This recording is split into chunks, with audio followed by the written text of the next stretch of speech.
Look at all that trash. All from metal detecting. Some people just throw it away. I actually turn it all into money. So today I'm going to show you how to turn all of your trash from metal detecting into proper recycling and make some money off of it. Not a lot. Okay, so a couple of things you may need to turn your scrap metal into good recycling. So I separate all my metal. You don't have to, but this is the way I find most effective so I can turn it in to get the most profit out of it. I separate everything into categories. I have tin, lead, iron, aluminum, brass, copper, and then mystery metals that I haven't figured out yet and stuff. Just different stuff. Things you are going to need: buckets and containers,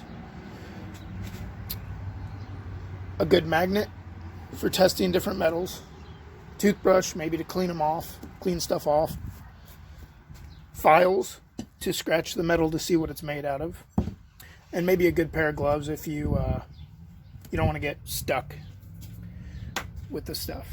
Rusty nails and glass. I even recycle the glass. I have a bucket just for all the glass I pull out of the ground and find.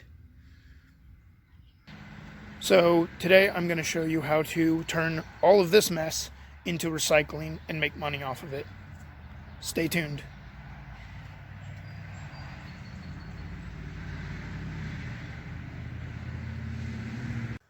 Okay, so what I've done for you guys is I have laid out some categories of metals to show you what they look like and how to determine what they are.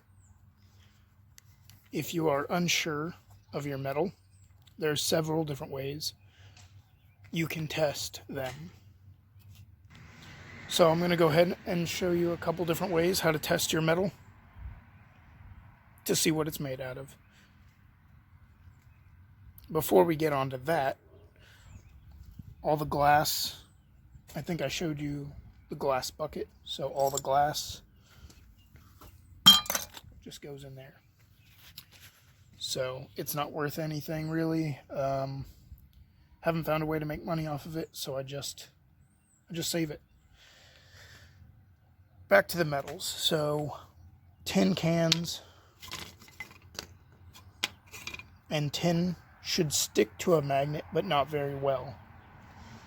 So it should stick just barely.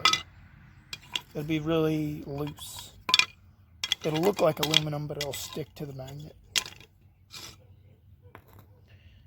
Aluminum cans, this is going to be your number one thing you find with your metal detector. Aluminum cans, aluminum beer cans, aluminum scrap, pull tabs, modern, and the older ones, aluminum bottle caps, and occasionally aluminum roofing nails and that kind of stuff. So that's your aluminum. It's really lightweight. It is not magnetic. Yeah. Lead is pretty easy to determine. It's going to be heavy. It's going to be really heavy. And when it gets aged, it turns white. And it's really gross. So it's very flexible. You can actually bend it.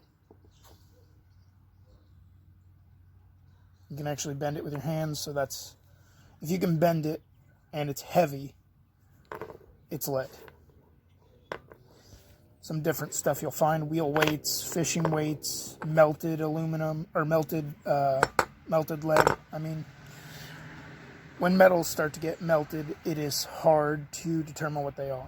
So sometimes they can be melted together, but that's a whole nother story. Iron will be one of your easiest. Your metal detector should tell you it's iron, so that's an easy way. But to recycle it, you have iron bottle caps. Where's my magnet? There they go. Let's see. This stuff will stick to your magnet and will not come off like the tin. This stuff will stick right to it and you'll be able to pick it up. So you have big iron, you have bottle caps, nails, screws, other miscellaneous iron bits will all stick to your magnet and they will rust. They will rust. So that's how you know iron. Let's move on to copper, one of your easier metals and one of your more profitable metals. I have some copper wire to show you what it looks like. Everyone's seen a copper penny, brand new, so this is what copper should look like when you scratch it. Just take your file and scratch into it. If it looks like a penny, like a new penny, then it is copper. I hope you can see that tiny little cut there.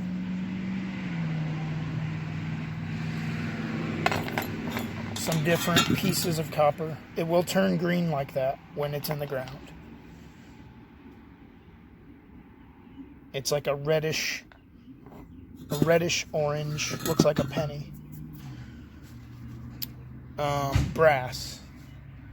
Brass is pretty hard to determine from copper. They're very similar.